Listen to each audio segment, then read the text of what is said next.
क्या आप जानते हैं कि तुर्की की खिलाफत उस्मानिया मानव इतिहास की सबसे बड़ी सल्तनत थी। इस सल्तनत ने 600 साल तक पूरी दुनिया पर राज किया। खिलाफत उस्मानिया की सरहदें एशिया से लेकर यूरोप और अफ्रीका तक फैली हुई थी।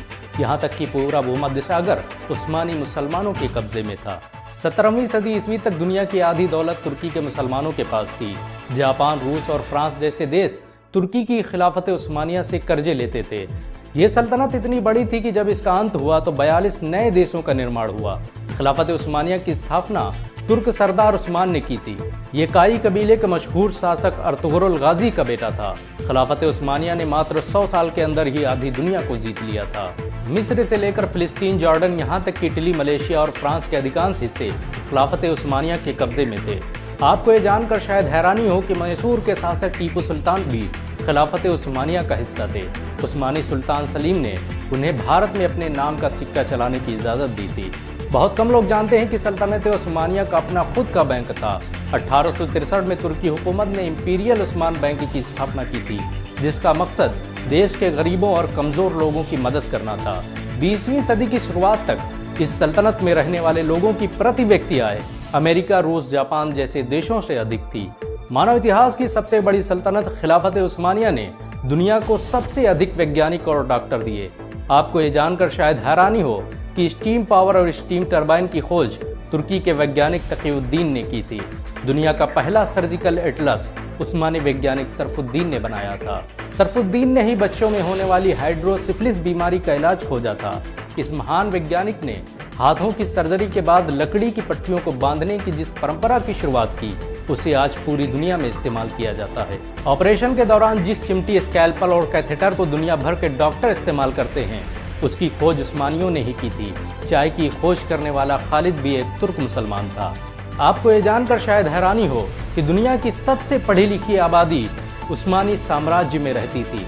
दुनिया के सबसे बड़े स्कूल और कॉलेज खिलाफत उस्मानिया का हिस्सा थे। ये दुनिया की सबसे आधुनिक सल्तनत थी, जिसकी हर मस्जिद और मदरसे में लाइब्रेरी की सुविधा मौजूद थी।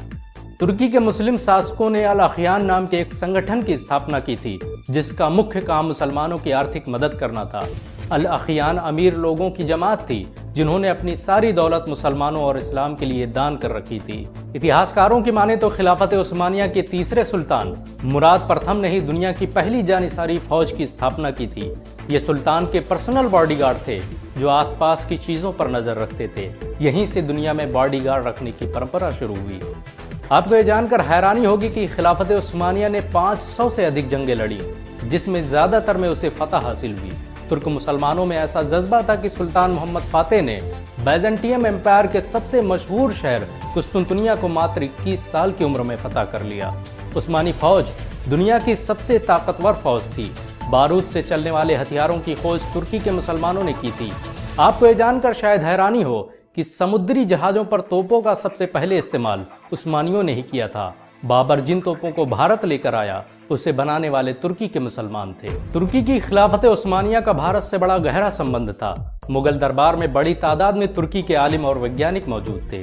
19वीं सदी तक तुर्की के सैन्य बेड़े हिंद महासागर की सुरक्षा करते थे। प्रथम विश्व युद्ध के बाद जब ईसाई और यहूदी देशों ने मिलकर खिलाफत उस्मानिया के टुकड़े कर दिए, तो खिलाफत उस्मानिया को बचाने के लिए हिंदुस्तानी मुसलमानों ने जान की बाजी लगा दी।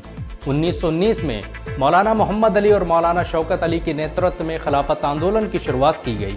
इस आंदोलन में देश के हिंदुओं ने भी हिस्सा लिया। खिलाफत के अंत के बाद तुर्की के मुसलमानों की सबसे ज्यादा मदद हिंदुस्तानी मुसलमानों ने की। तुर्की आज अगर इतना ताकतवर है, तो इसका असल कारण भारत के मुसलमान हैं। भारत के मुसलमान आज भी तुर्की में इज्जत की नज़रों से देखे जाते हैं। अगर एक मुसलमान होने के नाते आपको गर्व महसूस हुआ हो, तो इस वीडियो को लाइक और शेयर ज़रूर करें। ऐसी और वीडियो को देखने के लिए हमारे चैनल को सब्सक्राइब करें, घंटा ज़रूर दबाएं।